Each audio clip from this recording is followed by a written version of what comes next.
Hi, David here with a new Songs of Conquest map maker tutorial. Today, we're doing something a bit different. Instead of going over a particular thing in the map maker, I thought it would be interesting to go over the recent murder mystery map that I made and explain how the different features of the map function and how they were made in the map maker. Let's get into it. The songs of conquest, four factions rise, with power and strategy, each claiming their prize. Through swamp and forest, through gold and the dead, we'll fight till the end, till the last blood is... So let's take a look at the map editor. So first off, when you first get into the game, you're going to see this early on set scene take place where they first realize that Silkspool's been murdered.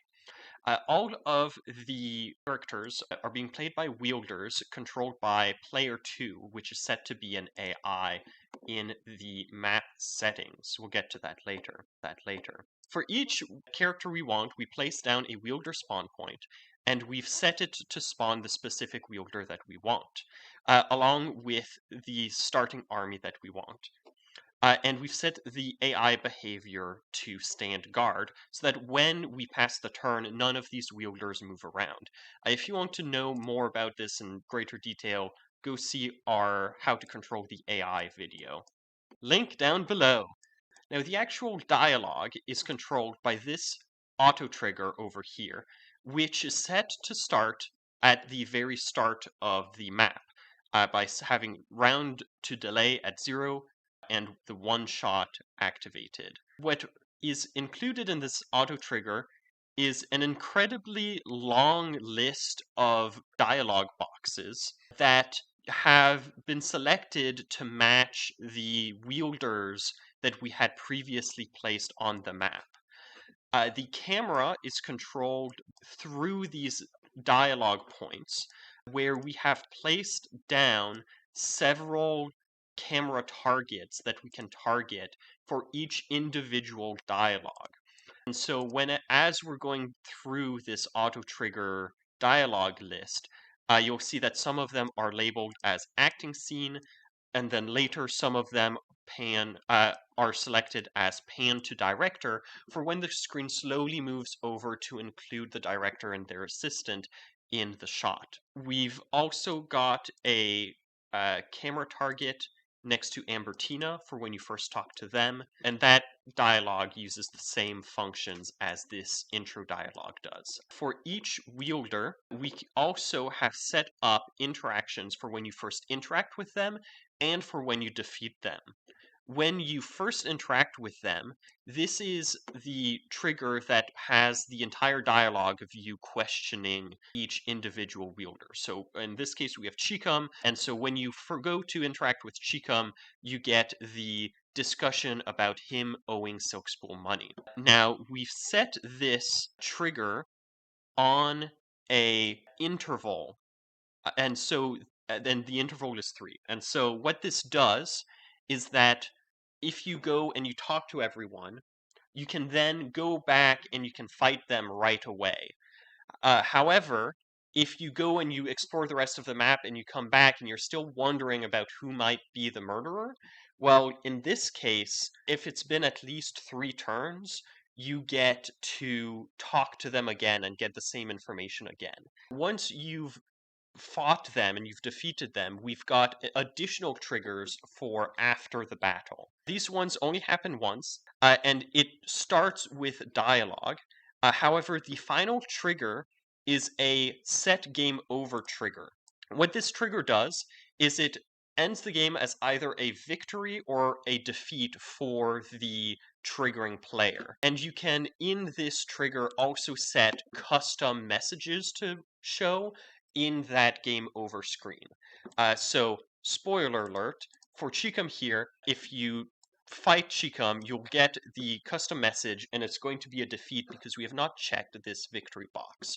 But if we went and we checked the victory box, it would show as a victory. There is only one wielder in this map that has this box checked, and that is, of course, the murderer, which you'll have to play the map to find out who it is, or you can go see the video we made on this map.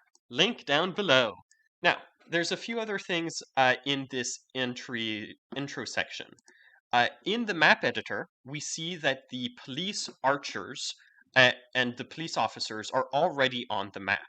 However, in the initial cutscene, they're absent from the scene. The way we do this is we drop down our enemies, their set hostile camps, and we're going to remove the auto spawn trigger from them.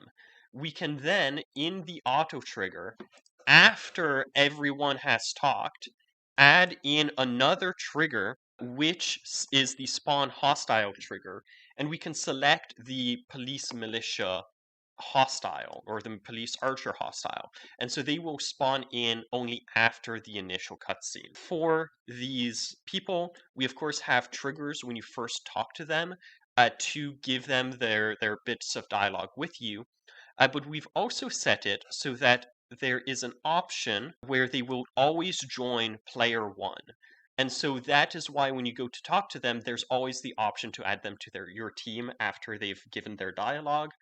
You can fight them. There's no way to stop you from fighting them if you truly want to fight them. But this way it always gives the players the choice to add them to your team.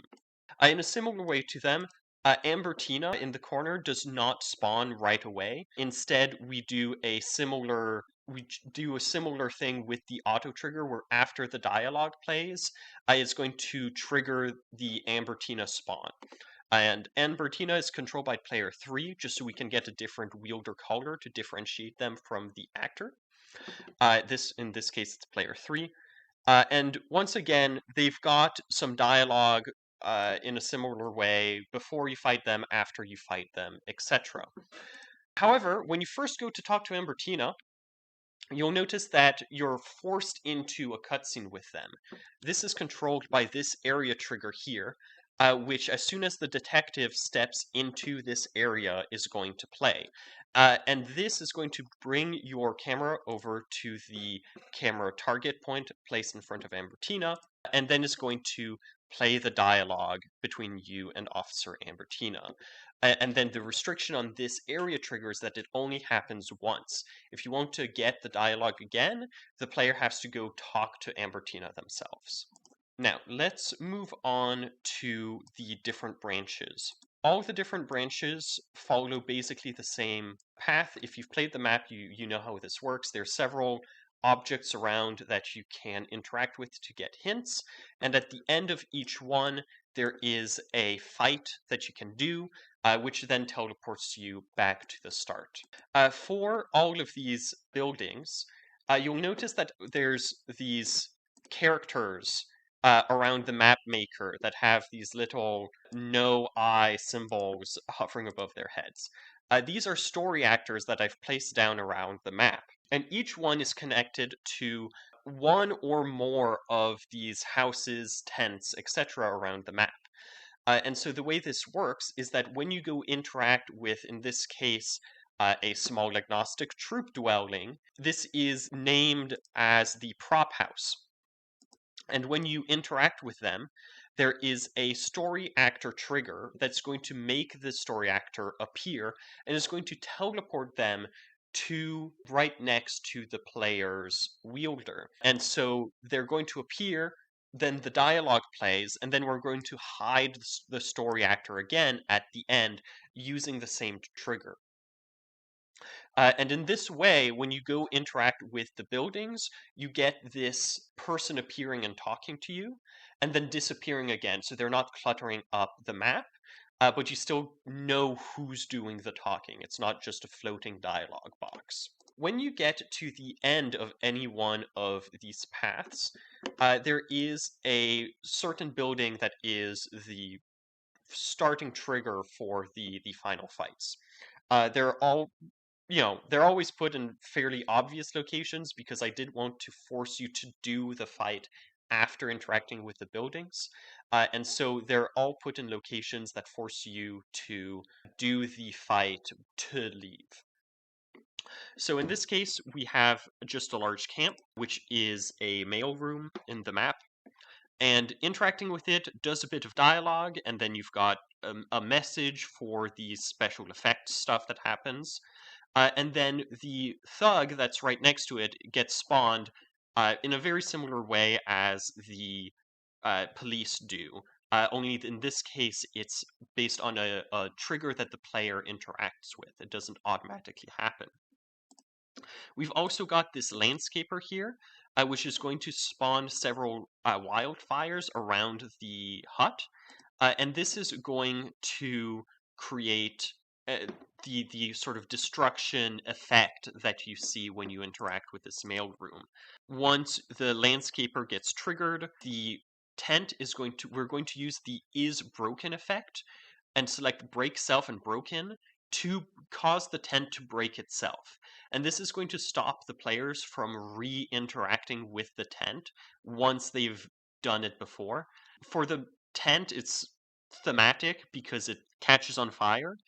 For a lot of the other end of area buildings, it's maybe a little less thematic, but you don't want the player re-interacting with it. And if you set it so that this interaction only happens once, then what's going to happen instead is that the next time the player interacts with this building, they're going to use the default interaction of the building. I'm sure there's a way to run it that's maybe a bit smoother. This is the solution I had picked to make sure they couldn't re-interact with the same buildings. With the thugs that have spawned, they themselves have their own triggers now that they've spawned. And so I've set it so that they're always going to fight the player one. So no matter how many troops you guys collect, it's going to be impossible to get thugs to join your team. I'm sorry to break it to you. When you interact with them, dialogue, we've been over this. There's a ton of dialogue in this map. And then there's more dialogue once you defeat the thugs. I then use the reward trigger to give you an artifact. You probably did not notice this in your playthroughs. You collect several artifacts on each branch, which is going to increase your, how well you're able to fight things to make it a bit easier to fight the murderer at the end. And then we're going to teleport you back to your starting position. To do this, I've dropped a teleport node right in front of the Arleon set. Now, if you go into the map maker and you go look at your teleporter options and you hover over teleport node, it says for testing purposes. You can use these in your map. They don't break anything. There's no reason that they're only for testing purposes. Use them if you want. Ignore that. I've seen some people be hesitant to use them because they think it's only for testing purposes. Just go crazy with them. They work. And then the other thing that I've attached to the end of this fight, after the fight trigger, after you've defeated the thugs, which isn't there in the video on the murder mystery, but I've set it up so that the atmosphere changes. So I've set up a atmosphere trigger, which is going to affect the default weather, and I've said it adds a value, but then I've put in a negative time value. And so this is going to make the time get later into the day, going from a value of 1 midday during the intro scene. And then if you go through all of the branches, you're eventually going to end up at a value of 0, which is the middle of the night. And so this is going to add a sense that time is passing as you complete each of these branches. There is a slight alteration of this when we get to the end of the rat pits section of the map. Here, when you interact with the map, the final tent, instead of just having one enemy spawn, there are 4 rats that appear. And these are pretty much exact copies of one another with different identifiers. And so when you fight one of them after defeating them, they all have the same teleport and atmosphere triggers, but they also have to remove every other spawned rat from the map so that they don't stay there and clutter up the map. You can't go fight the other rats once you've defeated the first one, but this is a great way to give that impression of a rat swarm surrounding your wielder. Now, I've got several settlements lying about, which you really can't interact with. So here's how I have set those up.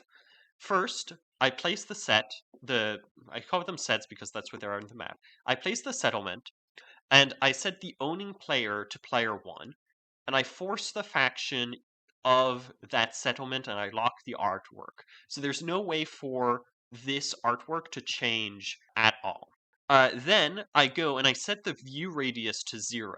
And this stops the player from getting any area of sight around the settlement just for owning it. Then, if you go to interactions, I've set up the Loth settlement interaction so that when you right click on it, you get a message that appears.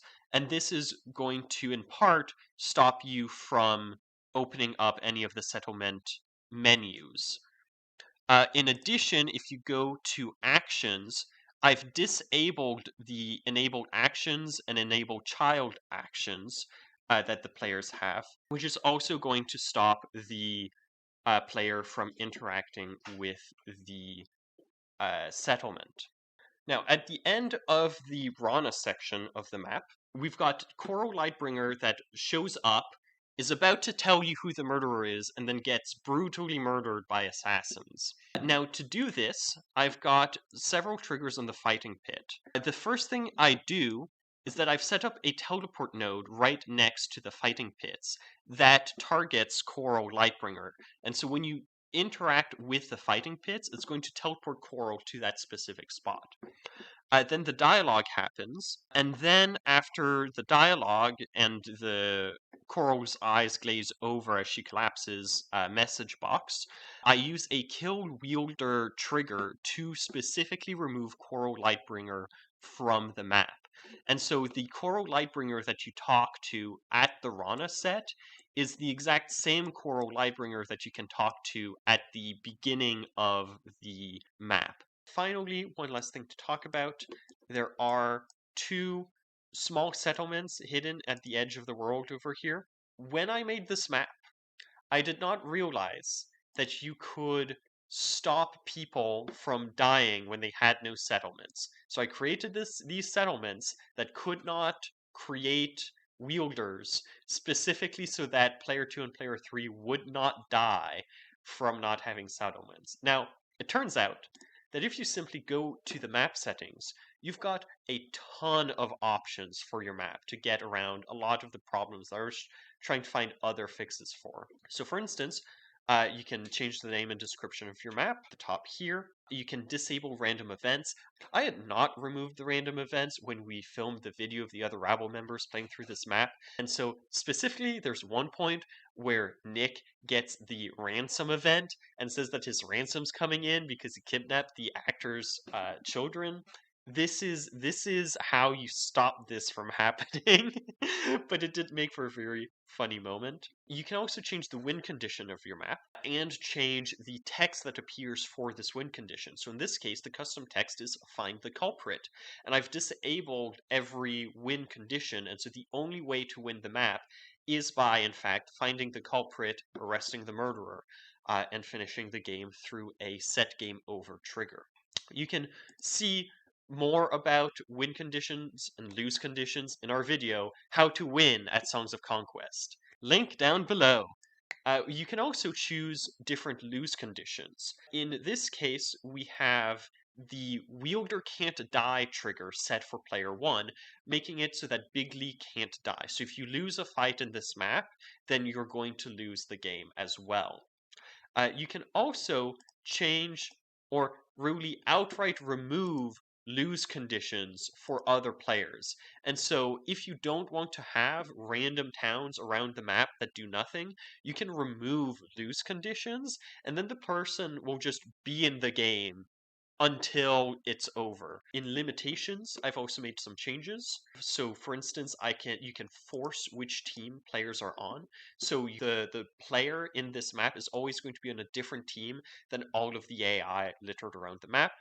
I've also forced the player color to be blue because you're a cop, and the actors are forced to be orange. And If you wanted, you could do things like force a faction for a player, or one that I have used for player 2 and player 3 is I can force them to be an AI, and I could even force a certain difficulty of AI if I wanted to make sure that the map works in the way that I intended.